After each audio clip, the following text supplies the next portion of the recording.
Hello there, you're tuned into 7Edition. I'm Sabrina Zano and these are your headlines. Visa exclusion order for tourists from China to enable implementation of entry. 3 Malaysians killed in 2 separate accidents abroad. And 5 people injured in a machete attack in New York.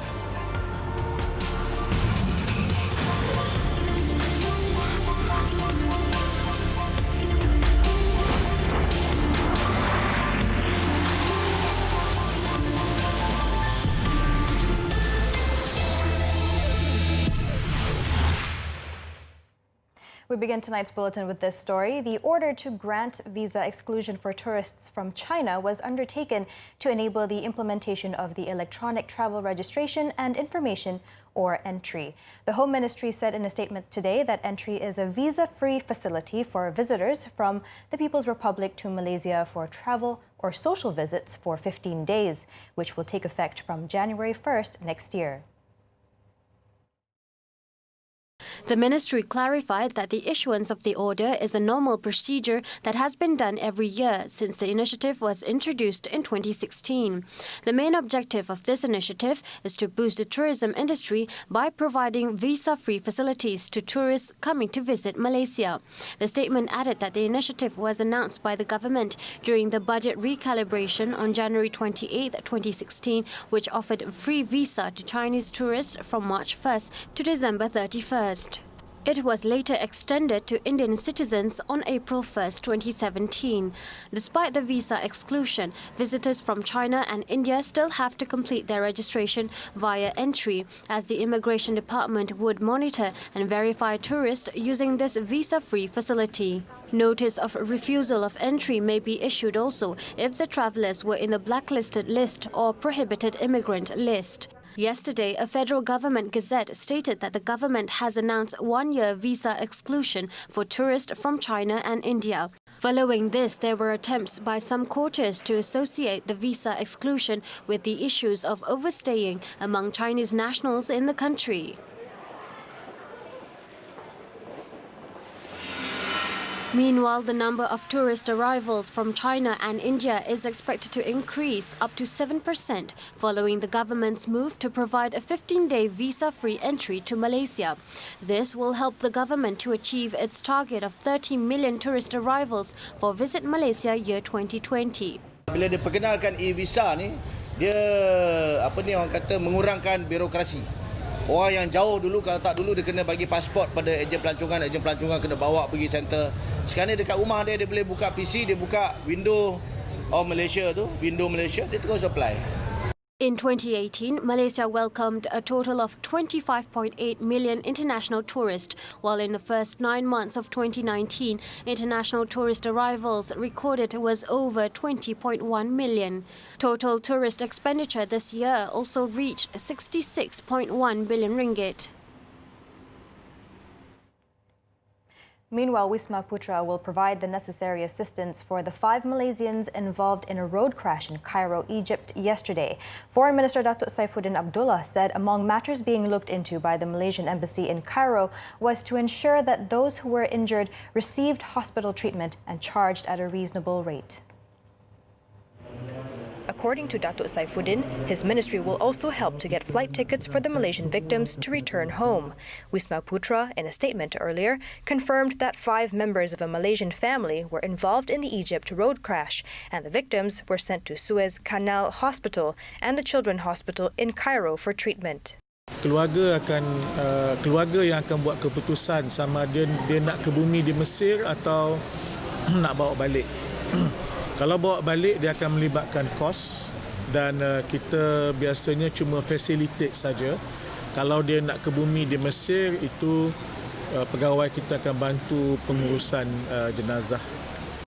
On another incident abroad, in which a Malaysian teenager died in a skateboarding accident yesterday while on holiday in Australia, Datuk Saifuddin said the ministry would also assist the family to bring home the teen's remains. The minister also advised members of the public planning to go on trips overseas to ensure they are covered by insurance during their travel as a precaution in case of any untoward incident.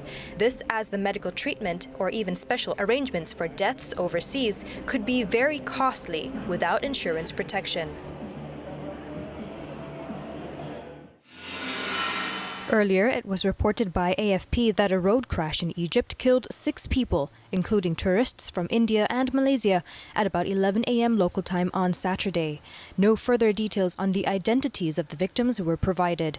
The accident occurred when 2 buses carrying tourists crashed into a truck east of Cairo on the road to the Ain Sokhna resort on the Red Sea. It was understood that those killed were 2 female Malaysian tourists, an Indian man, and 3 Egyptians, 1 bus driver, a tour guide, and a security guard. At least 24 others were injured, several of them tourists, and some left in serious condition. Meanwhile, Australian media reported that the Malaysian teenager killed in the skateboarding mishap was on holiday in Townsville, Queensland on Saturday. The 16-year-old victim was identified as Muhammad Farhan Muhammad Farid from Kuantan, Pahang. The teen, who had been wearing a safety helmet, was skateboarding downhill in the area when he slammed into a roadside pole. He was in critical condition when paramedics arrived, but was pronounced dead at the scene. The victim's mother, Natasha, when contacted by Bernama, confirmed the incident and preparations were being made to bring her son's body back to Malaysia. 3 women were killed while 3 men were injured in an early morning crash with a trailer in Bentong, Pahang. Investigators found that the trailer driver lost control of the wheel while taking a bend on the hilly slope. The vehicle skidded, crashed into a wall before falling on the pickup truck driven by the victims.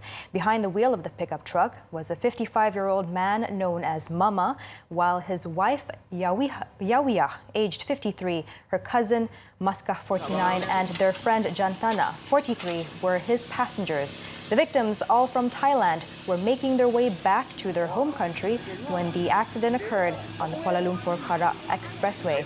The Thai women died at the scene, while the man, the trailer driver, and his passenger were seriously injured and sent to hospital for treatment.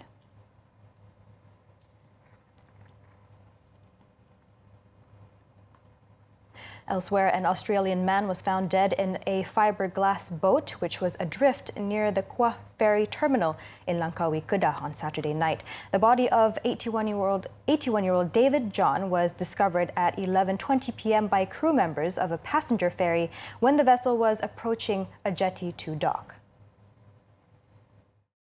The ferry's captain, Muhammad Elvin Tieng Abdullah, said he was informed by his crew that they had seen a capsized boat.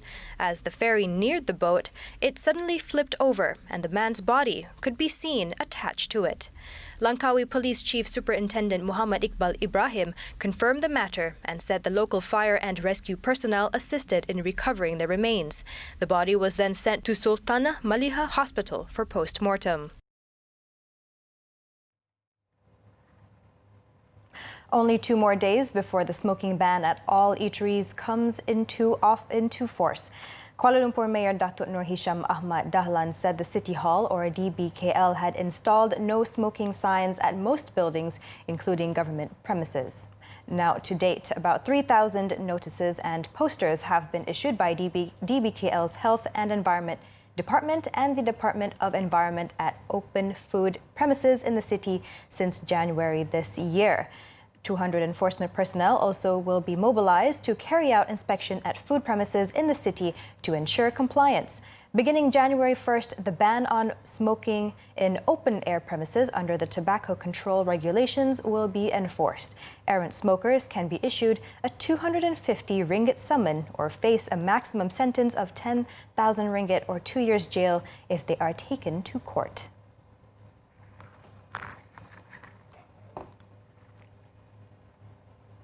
We're going for a short break, but up next, man goes berserk at Mama Cafe. The details next.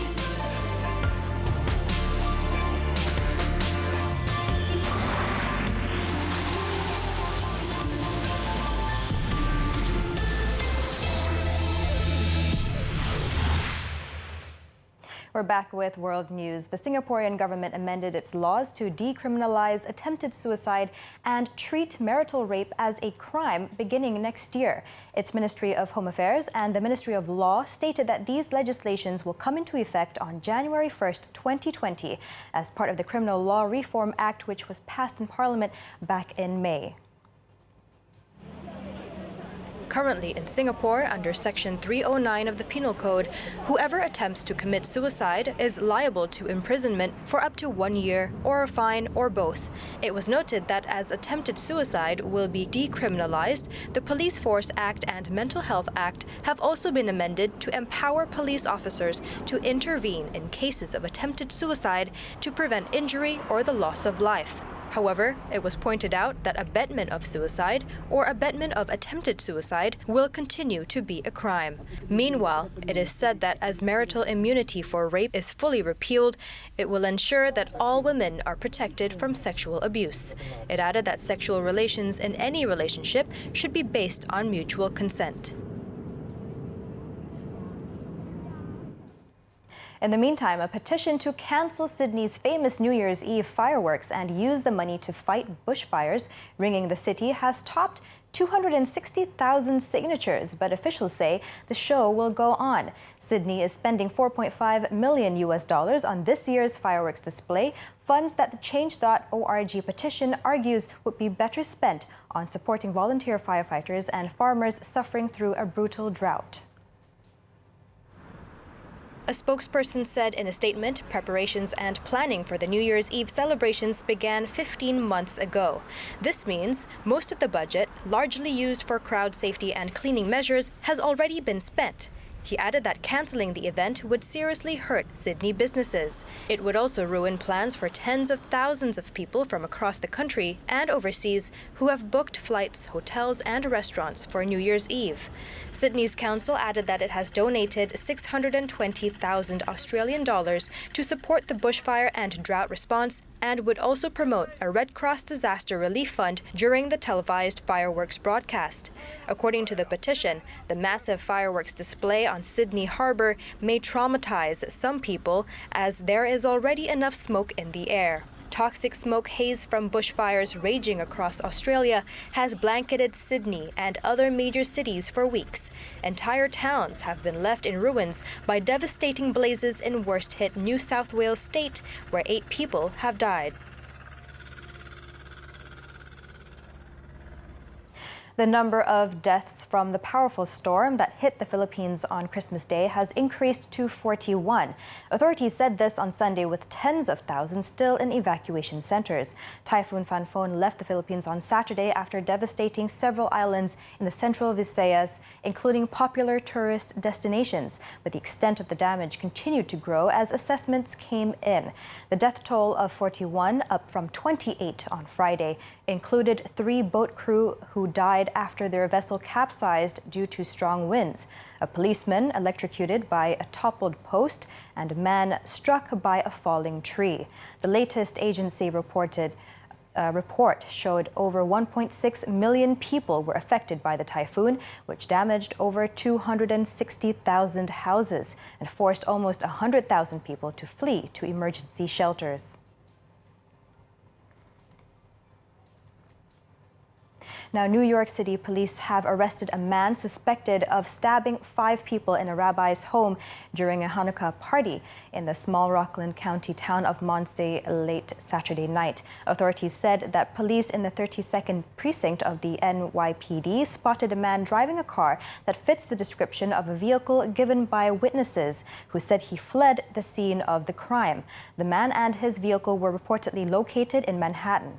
The suspect's arrest was confirmed by the New York Police Department. All 5 victims were taken to local hospitals, in which 2 of the victims were critical, with one of them stabbed at least 6 times.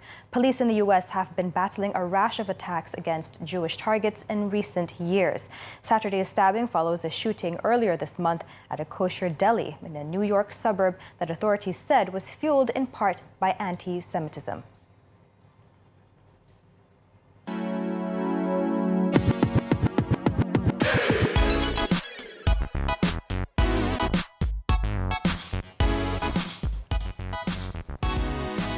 Now let's hop on to Clickbait, where we take a look at what's trending and making the rounds in the cyber world today. Chairs went flying and tables were turned in a viral video showing a man going amok at a mamak restaurant in Rawang, Selangor. Footage of the incident was shared on several Facebook pages, and according to comments, the riled-up man was known among locals as a mentally challenged individual holding a green card. Now here's what happened.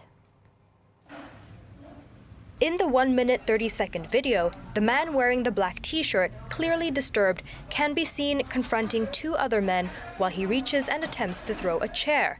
The two men are seen attempting to calm him down, but the mentally challenged individual went on with his barrage for some time before it escalated. The man succumbed to his anger and started to go berserk. Shortly after going viral with over 60,000 views, a netizen claimed that the man holds an OKU green card for his mental illness. However, this has not been confirmed.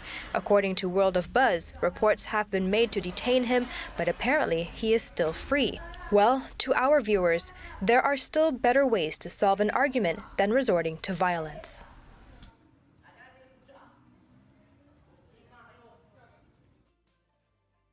7 p.m. Here are the top trending topics and searches on the internet today.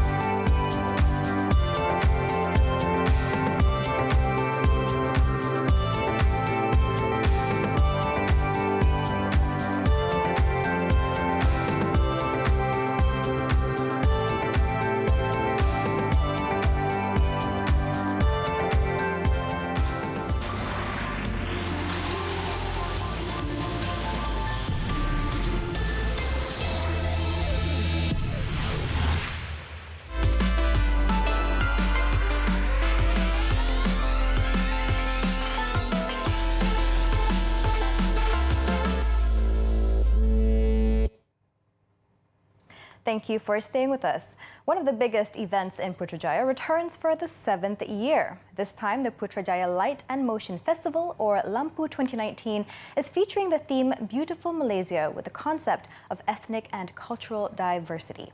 The event will feature more than 20 activities, including theme parks and its main attraction, the Grand Projection Mapping Show.